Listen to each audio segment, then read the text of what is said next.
বিসমিল্লাহির রহমানির রহিম। আজকে এইচএসসির বাংলা দ্বিতীয় পত্রের প্রশ্নর ধারণা দেওয়ার জন্য আজকে ক্লাসে আসা। তো এর পরবর্তী ক্লাসগুলো থেকে আমরা বাংলা দ্বিতীয় পত্রের এইচএসসির বাংলা দ্বিতীয় পত্রের বিভিন্ন টপিকগুলো নিয়ে আলোচনা করব। তো আজকে জাস্ট প্রশ্নের ধারণা দিয়েই ক্লাসটা শেষ করব। তো যারা জানো না যে প্রশ্নগুলো কীরকম হয়, প্রশ্নগুলো কীভাবে অ্যান্সার করতে হয়, এগুলো যারা জানো না তাদের জন্য মূলত ক্লাসটা। তো বাংলা দ্বিতীয় পত্র পড়ার আগে এই ধারণাটা নেওয়া উচিত যে প্রশ্নটা কীভাবে হয়, কোন নম্বরে কত নম্বরে কীরকম প্রশ্ন থাকে, এটা একটু জানা দরকার, তাহলে আমাদের পড়তে সুবিধা হবে। ঠিক আছে? তো আজকে আমরা বাংলা দ্বিতীয় পত্রের প্রশ্নের ধারণা নেব এইচএসসির। শুরুতেই 1 নম্বরে আমরা আসি। 1 নম্বরে আমাদের বাংলা দ্বিতীয় পত্রের ব্যাকরণ যে অংশটা থাকে, এটা আমাদের ব্যাকরণ অংশ।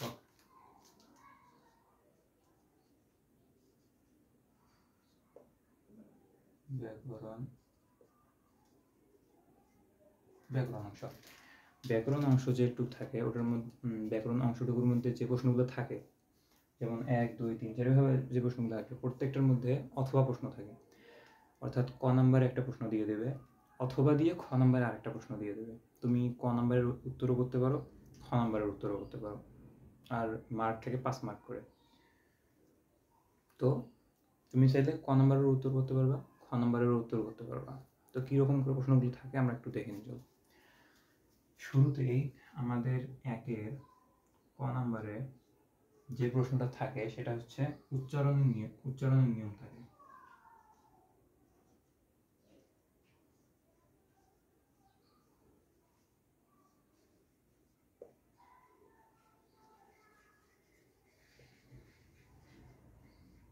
উচ্চারণের নিয়ম থাকে মানে উচ্চারণের যে নিয়মগুলো আমরা শিখব পরবর্তী ক্লাসগুলোতে, সেই উচ্চারণের নিয়মগুলো এখানে দেওয়া থাকে। এখানে বলে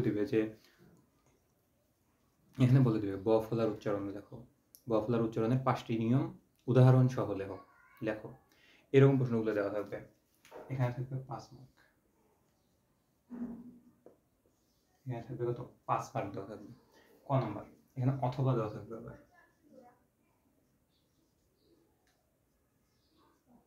অথবা দিয়ে খ নাম্বার দেওয়া থাকবে। তুমি চাইলে ক নাম্বারের উত্তর করতে পারবা, খ নাম্বারের উত্তর করতে পারবা। ক নাম্বারেও 5 মার্ক থাকবে, খ নাম্বারে ওই 5 মার্কই থাকবে। ঠিক আছে? এখানে দেওয়া থাকবে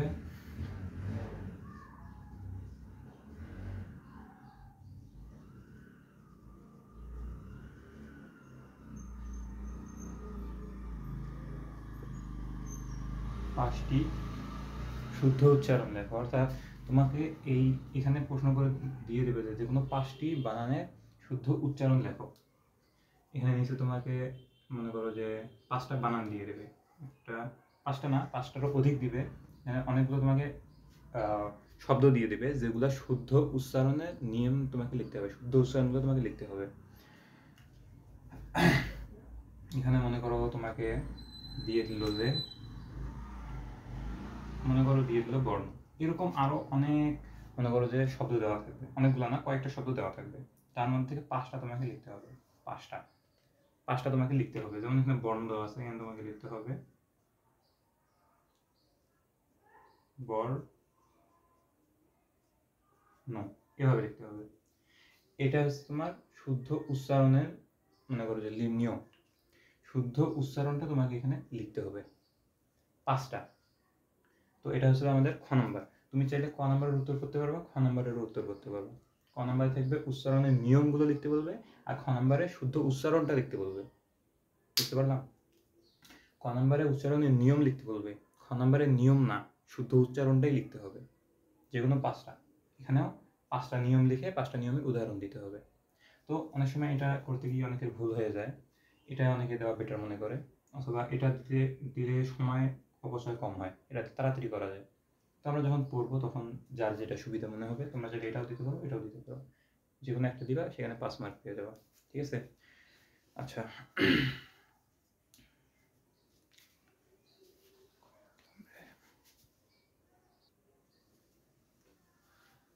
আচ্ছা, এই ছিল আমাদের 1 নম্বর। এখন আমরা 2 নম্বর দেখব।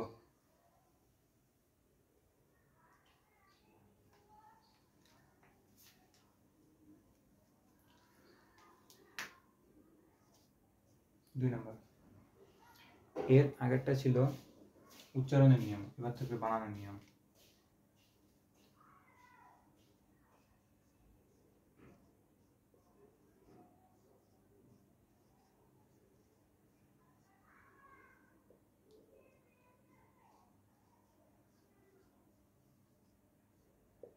বানানের নিয়ম, এখানে আগের মতোই তোমাকে 5টা বানানের নিয়ম লিখতে হবে, ঠিক আছে? 5টা বানানের নিয়ম লিখতে হবে। বানানের নিয়ম আমরা পরবর্তী ক্লাসে শিখবো, সেখানে দেখতে পারবা। তো 5টা বানানের নিয়ম লিখতে বলবে এবং সাথে উদাহরণ দিতে হবে। 5টা নিয়ম লিখবা, নিয়মের সাথে সাথে উদাহরণগুলো দিবা, ঠিক আছে? এখানে থাকবে তোমার 5 মার্ক। আর এখানে অথবা প্রশ্ন হিসেবে থাকবে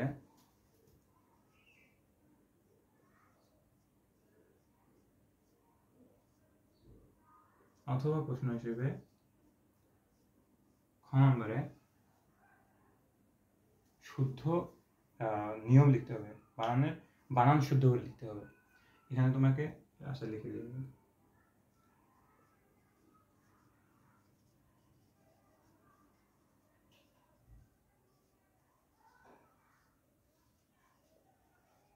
এখানে থাকবে 5 মার্ক। অর্থাৎ তোমাকে এখানে অনেকগুলো বানান দিয়ে দেবে, শব্দ দিয়ে দেবে, যেগুলো ভুল বানান দেওয়া থাকবে। ওই ভুলগুলোকে শুদ্ধ করে লিখতে হবে, যে কোনো 5টা দিয়ে তুমি এখানে 5 মার্ক পাবা। অথবা তুমি ক নম্বর দিতে পারো, বানানের 5টা নিয়ম উদাহরণ সহ লিখতে পারো। এটা ছিল তোমাদের 2 নম্বর, ঠিক আছে? আচ্ছা,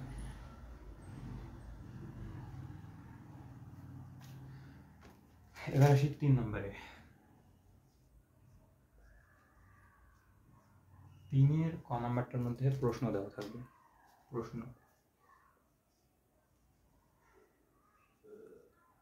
দেওয়া থাকবে। কিরকম প্রশ্ন? এখানে 5 মার্ক থাকবে। কিরকম প্রশ্ন? ব্যাকরণিক প্রশ্ন। তোমাকে বলে দিতে পারে আবেগসূচক শব্দ কাকে বলে, আবেগসূচক শব্দের উদাহরণ দাও। এরকম ব্যাকরণ থেকে কিছু প্রশ্ন করবে তোমাকে 3 নম্বরের কয়ের মধ্যে। অন্য কিছু থাকতে পারে, তবে বেসিক্যালি এই 3-এর কয়ের মধ্যে এরকম প্রশ্ন থাকে। ব্যাকরণ থেকে কিছু প্রশ্ন তোমাকে করে দেয়। এখানে স্পেসিফিক কোনো চেঞ্জ করা, বাক্য চেঞ্জ করা বা শব্দ চেঞ্জ করা, শুদ্ধ উচ্চারণ এরকম কিছু না থাকার সম্ভাবনাই বেশি। আমি বোর্ডগুলো অ্যানালাইসিস করে দেখছি যে এখানে তোমার 3-এর কয়ের মধ্যে প্রশ্ন করে দেয় ব্যাকরণ থেকে। যেমন তোমাকে বলে দিল যে প্রত্যয় কাকে বলে, প্রত্যয়ের উদাহরণ দাও, এরকম প্রশ্নগুলো করে দেয়। তো 3-এর কয়ের মধ্যে প্রশ্ন করে দেবে। প্রশ্ন 2টা থাকবে, প্রথমটা থাকবে শর্ট প্রশ্ন, তারপরটা থাকবে একটু বিস্তারিত 2-3 লাইনে লিখতে হবে। ওটাকে তুমি 5 মার্ক পাবা। এবার ছিল খ নম্বর। এখানে অথবা আছে, অথবা খ নম্বর তুমি দিতে পারো। খ নম্বরের মধ্যে ব্যাকরণিক শ্রেণী,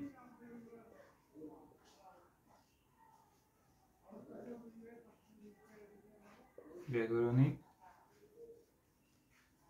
শ্রেণী নির্ণয়। এখানে থাকবে তোমার 5 মার্ক। ব্যাকরণিক শ্রেণী নির্ণয় আবার কি জিনিস? এটা হচ্ছে তোমাকে এখানে কিছু লাইন দিয়ে দেবে। লাইনের প্রত্যেকটার মধ্যে কিছু মানে কিছু না কিছু শব্দ থাকবে, তাই না? তো তোমাকে একটা শব্দের নিচে ইন্ডিকেট করে দিবে এরকম করে। মনে করো এটা লাইনের এখানে ইন্ডিকেট করে দিল, এখানে এটা লাইনের এটা ইন্ডিকেট করে দিল, দিয়ে বলবে যে এই ইন্ডিকেট করা শব্দগুলা কি পদ, বিশেষ্য, বিশেষণ, সর্বনাম নাকি কি? এই পদগুলা কি? ব্যাকরণিক শ্রেণীতে এই পদগুলোর নাম কি? সেইটা তোমাকে উত্তরে লিখতে হবে। মনে করো যে এখানে যে পদটা দেওয়া আছে সেটার নাম হচ্ছে সেটা বিশেষ্য হয়, ঠিক আছে? তাহলে তুমি এখানে উত্তরে লিখবা বিশেষ্য, ব্যাস উত্তর হয়ে গেল। এরকম অনেকগুলো লাইন দেওয়া থাকবে, তার মধ্যে যেগুলো 5টা তোমাকে লিখতে হবে, ঠিক আছে? আচ্ছা, অর্থাৎ তোমাকে যে শব্দটা নিচে ইন্ডিকেট করে দিবে ওই শব্দটা ব্যাকরণিক শ্রেণীতে কি পদ হয় এইটা তোমাকে লিখতে হবে। আর এইটাতে তুমি পাবা কত? 5 মার্ক। 5টা অনেকগুলো বাক্য দেওয়া থাকবে, সেই বাক্যের মধ্যে যে কোনো 5টা বাক্যের ইন্ডিকেট করা শব্দগুলোর নাম লিখতে হবে। এটাই এটাই হচ্ছে ব্যাকরণ শ্রেণী নির্ণয়। এখানে থাকবে 5 মার্ক, এখানে থাকবে 5 মার্ক, যে কোনোটা দিতে পারো। ওকে, আমরা এটা মিশিয়ে দিলাম।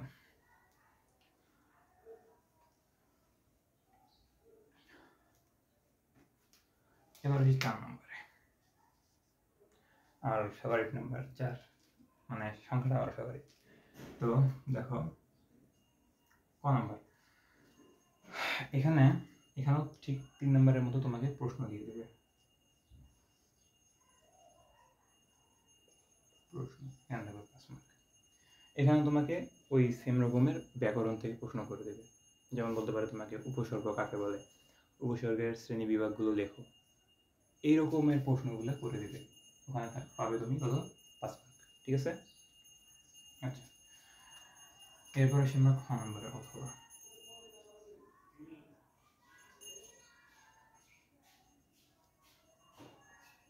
অথবা আসি আমরা খ নম্বরে। আচ্ছা, খ নম্বরের মধ্যে তোমাকে ব্যাস বাক্য সহ সমাস নির্ণয় করতে দেবে। আচ্ছা, তাহলে আমাদের ব্যাকরণের 3টা জিনিস আছে, ব্যাস বাক্য, প্রত্যয়, আর একটা হচ্ছে তোমার প্রকৃতি। ব্যাস বাক্য, প্রত্যয়, প্রকৃতি, এই 3টা জিনিস এই খ নম্বরের 4 নম্বরের খ নম্বরটা দখল করে থাকে। ব্যাস বাক্য,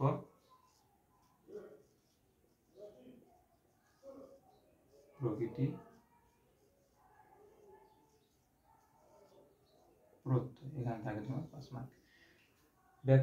সমাস এখানে তোমাকে নিচে কিছু লাইন দিয়ে দেবে, লাইন না, ব্যাস বাক্য যখন থাকবে তখন তোমাকে বলবে যে ব্যাস বাক্য নির্ণয় করো। নিচে কিছু ওয়ার্ড দেওয়া থাকবে, সেই ওয়ার্ডগুলোর ব্যাস বাক্য সহ সমাস নির্ণয় করতে বলবে। বুঝতে পারলাম? ব্যাস বাক্য সহ সমাস নির্ণয় করতে বলবে। এখানে একটা থাকতে পারে, মানে এই আবার বলতে পারে যে প্রকৃতি সহ সমাস নির্ণয় করো, প্রত্যয় নির্ণয় করো, এরকমের প্রশ্নগুলো এখানে দিয়ে দেবে।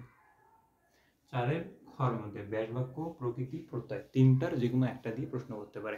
হয় ব্যাস বাক্য দিয়ে প্রশ্ন করবে, অথবা প্রকৃতি দিয়ে প্রশ্ন করবে, অথবা প্রত্যয় দিয়ে প্রশ্ন করবে। এটা আমাদের 4 নম্বর থেকে। 4-এর খর মধ্যে এরকম প্রশ্ন থাকবে, ব্যবহারিক প্রশ্ন, সেটাও দিতে পারো, অথবা এই 3টার যে কোনো একটা, যেটা তোমার ভালো পড়া হবে সেটা থেকে যদি প্রশ্ন আসে সেটাও দিতে পারো। তো এখানে পেয়ে যাবে 5 মার্ক, আর উপরের মধ্যে পেয়ে যাবে 5 মার্ক। আচ্ছা, এখন আমরা আসি 5 নম্বরের মধ্যে।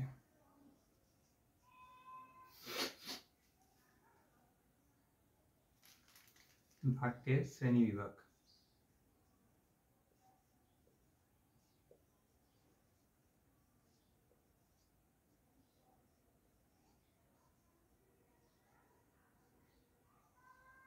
বাক্যের শ্রেণী বিভাগ, এখান থেকে 5 মার্ক। বাক্যের শ্রেণী বিভাগ উদাহরণ সহ আলোচনা করো। তবে এখানে অন্য প্রশ্ন দিয়ে দিতে পারে, আমি জাস্ট এক্সাম্পল দিয়ে দেখালাম। এরকম থাকতে পারে যে বাক্যের শ্রেণী বিভাগ উদাহরণ সহ আলোচনা করো, এরকম আরো অনেক প্রশ্ন দিতে পারে এখানে 5-এর ক নম্বরের মধ্যে। ঠিক আছে? আচ্ছা, এরপর আসি অথবা ক্ষয়ের মধ্যে। এগুলো ক নম্বর, অথবা খ নম্বর। বাক্যান্তর।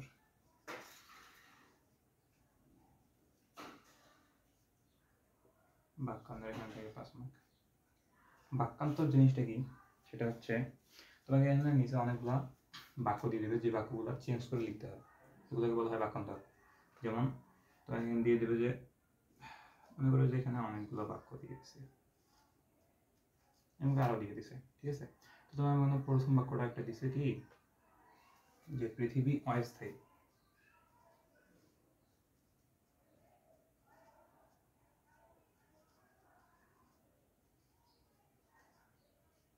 পৃথিবী অস্থায়ী, এখানে সাথে লিখে দিল নেতিবাচক।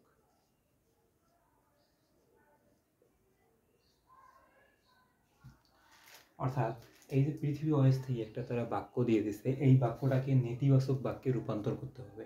এই যে রূপান্তরটা করবা, এটাই হচ্ছে বাক্যান্তর। তো এখানে থাকবে 5 মার্ক।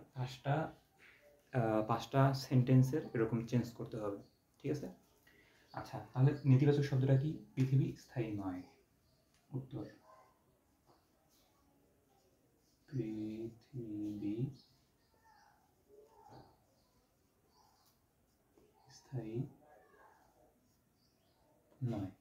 এটা হচ্ছে নেতিবাচক শব্দ, না বোধক শব্দ, ঠিক আছে।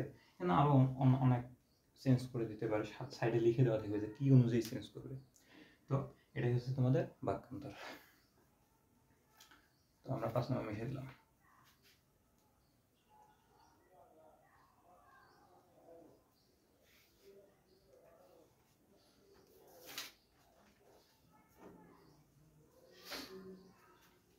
এরপর আসি আমরা 6 নম্বরের মধ্যে। এখানে তোমার বাক্য শুদ্ধ করে লিখতে হবে।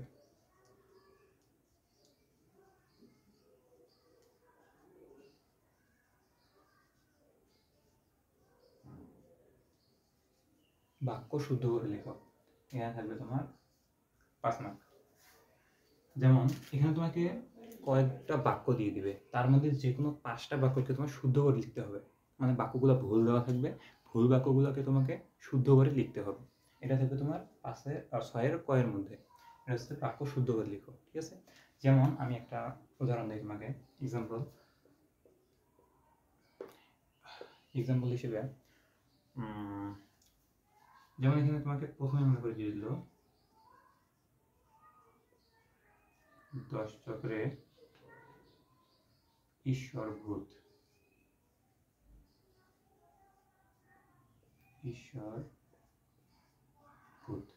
ঠিক আছে। এটা মনে করে তোমাকে দিয়ে দিল 1 নম্বরের মধ্যে। এরকম করে 2 দেবে, 3 দেবে, 4 দেবে, এরকম করে অনেকগুলো দিবে। তার মধ্যে তোমাকে যে কোনো 5টা শব্দ শুদ্ধ করে লিখতে হবে।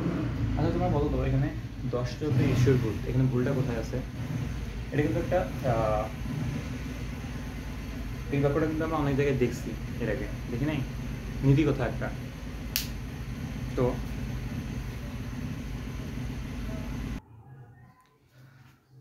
একটু সরি, বাহ্যিক আওয়াজের কারণে একটু প্রবলেম হয়ে গেছে। আচ্ছা বাদ দাও। এখানে প্রথমে দেখো, এখানে যে 10 চক্রে ঈশ্বর ভূত লাইনটা দেওয়া আছে, এটা কিন্তু একটা নীতি কথা, ঠিক আছে। তো এই নীতি কথার মধ্যে একটা ভুল আছে। 10 চক্রে ঈশ্বর ভূত, ঈশ্বর কথাটা কিন্তু আমরা বলি না, কি বলি এখানে? ভগবান ভূত। তাহলে কিন্তু তুমি উত্তরে লিখবা 10 চক্রে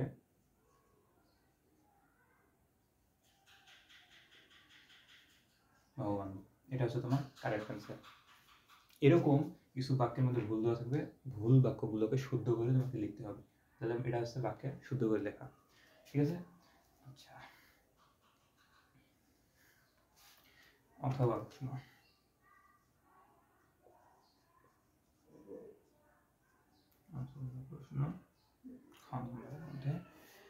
এখানে একটা অনুচ্ছেদ দেওয়া থাকবে, একটা অনুচ্ছেদ শুদ্ধ করে লিখতে হবে। আচ্ছা, অনুচ্ছেদ অপপ্রয়োগ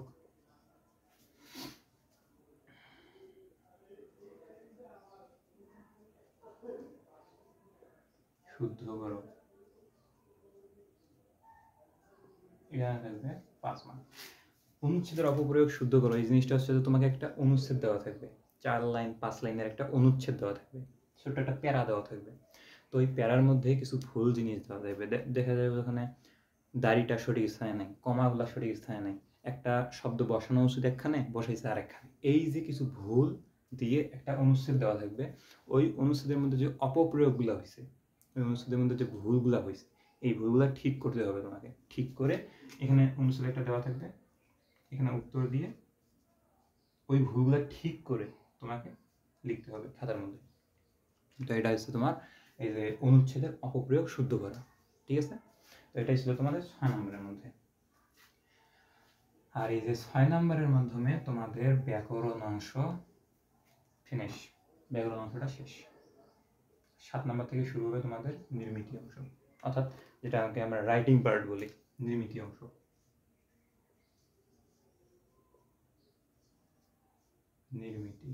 নির্মিতি রাইটিং পার্ট বা লিখিত অংশ যেটা। আচ্ছা, এখানে 7 নম্বরের শুরুতে দেখো কি আছে। 7 নম্বরে এসেও তোমাদের মানে ব্যাকরণ পার্টের প্রত্যেকটাতেই তোমরা ক খ অথবা একটা করে পাইছিলা। 7 নম্বরে এসেও তোমরা একটা অথবা পাবা। 7 নম্বরের ক নম্বরের দেখ তোমরা কি আছে, পারিভাষিক শব্দ। 7-এর ক,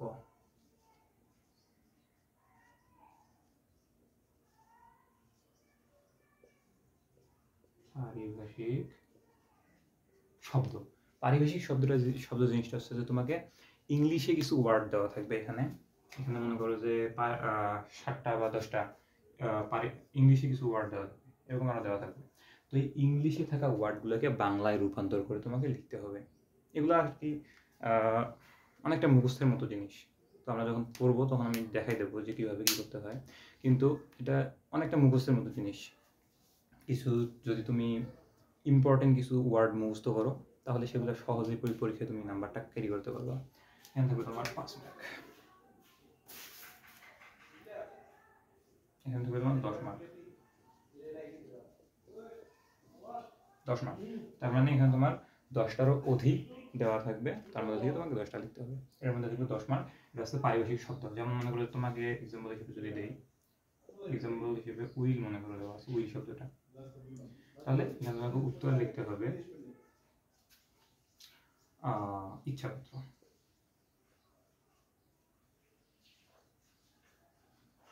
ইচ্ছাপত্র এটা হচ্ছে তোমার এই যে ইংলিশ থেকে বাংলা পড়লো, এটাই হচ্ছে পারিভাষিক শব্দ, ঠিক আছে। আচ্ছা, এখানে অথবা আরেকটা আছে,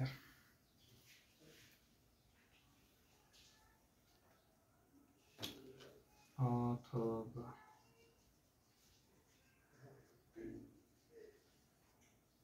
নাম্বারের মধ্যে অনুচ্ছেদ বাংলায় রূপান্তর, ইংলিশ অনুচ্ছেদ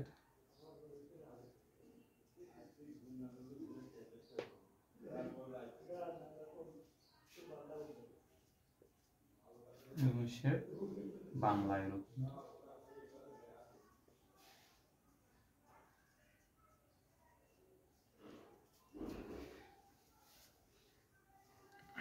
ওকে, ইংরেজি অনুচ্ছেদ বাংলায় রূপান্তর করতে হবে এখানে।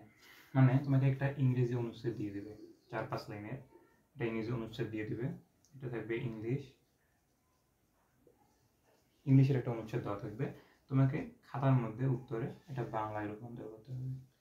বাংলায় রূপান্তর করে এই ইংলিশ অনুচ্ছেদটা বাংলায় রূপান্তর করে লিখতে হবে। এখানে তুমি পাবে 10 মার্ক পাবে এখানে।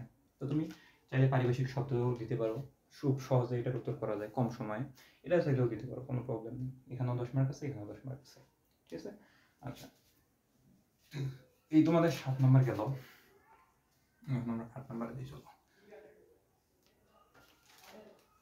8 নম্বরের মধ্যে 8 নম্বর থেকে তোমাদের এটা নির্মিতির মেইন যে রাইটিং পার্টগুলো তোমরা পাও সেগুলো এখানে পাবা।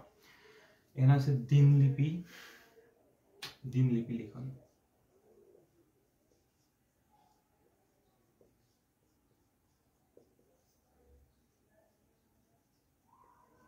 দিনলিপি লিখন এখানে পাবো তোমার 10 মার্ক। দিনলিপি লিখন কি এটা আমরা যখন পড়বো তখন আমি দেখা দেবে, এখন আলোচনা করে ভিডিওটা লম্বা করতে চাচ্ছি। আর এখন যদি শর্টভাবে বলি বুঝলাম ভালো করে, সো আমি যখন পড়াবো তখন এটা ভালো করে বুঝাবো, ঠিক আছে। এখন আপাতত এইটুকু বুঝলাম যে 8 নম্বরে দিনলিপি লিখন থাকে, এখানে কোনো অথবা প্রশ্ন থাকে না, একটাই দিবে, একটাই লিখতে হবে। মানে প্রশ্নের ধরন একটাই থাকে, একটা ধরনেই লিখতে হবে, ঠিক আছে। আচ্ছা, এরপর আমরা আসি 9 নম্বরের মধ্যে। এখানে বৈদ্যুতিন চিঠি বা ইমেল যেটাকে বলি, ইংলিশে শর্টে লিখলাম ইমেল। ইমেল লিখতে হবে এখানে তোমাকে, পাবে 10 মার্ক। ইমেল তো সবাই বুঝি নাকি, 9 10 লিখছি, তো ইমেল লিখে তুমি এখানে 10 মার্ক পেয়ে যেতেছো 9 নম্বরের মধ্যে। এরপর আসি 10 নম্বরের মধ্যে, সারাংশ।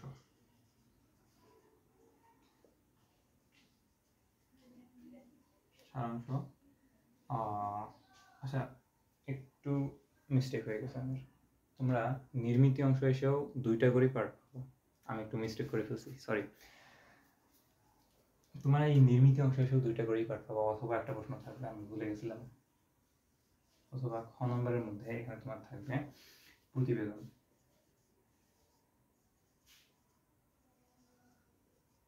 প্রতিবেদন থাকবে 10 মার্ক থাকবে আর কি। প্রতিবেদন লিখলেও 10 মার্ক পাবো, দিনলিপি লিখন লিখলেও 10 মার্কই পাবো। তো এগুলো নিয়ে আমি যখন আলোচনা করবো নির্মিতি অংশে তখন দেখতে পারবা। তো ইমেল থাকবে 9 নম্বরের মধ্যে, অথবা এখানে আবেদনপত্র থাকবে।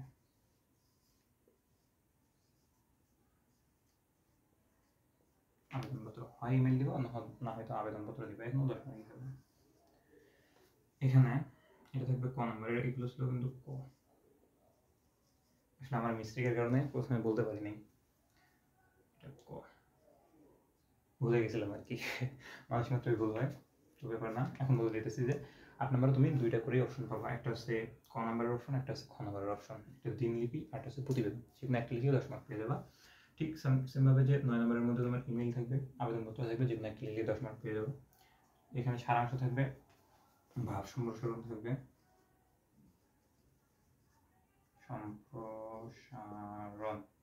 ভাব সম্প্রসারণ থাকবে, এখানে থাকবে 10 মার্ক, যেখানে একটা লিখে 10 মার্ক পেয়ে যাবা। হয় ভাব সম্প্রসারণ নয়তো সারাংশ বা দিয়ে লিখছি, কিন্তু এটা ক নম্বরে থাকবে, এটা থাকবে তোমার খ নম্বরের মধ্যে। এরপর বোর্ডটা মুছতে হবে, তারপর আবার লিখতে হবে। এবার 11 নম্বরে আসো। 11-এর মধ্যে এখানে প্রথমে আসে আগেটা গেল কি সারাংশ, এরপর আসবে সংলাপ। ক নম্বরের মধ্যে সংলাপ, সংলাপ হচ্ছে তোমার এই যে তোমাদের কথাবার্তা হয়, একজন আরেকজনের মধ্যে যে কথাবার্তাগুলো হয়, এটা দেওয়া থাকবে, মানে বানায় লিখতে হবে। তো আগে থেকে এগুলো পড়ে যেতে হয় যাতে কমন পাওয়া যায়, আর কম পাওয়া যায়। তো এখানে তুমি পাবা হচ্ছে 10 মার্ক, এখানে তুমি পাবা 10 মার্ক। অথবা হিসেবে এখানে তোমার থাকবে খুদে গল্প,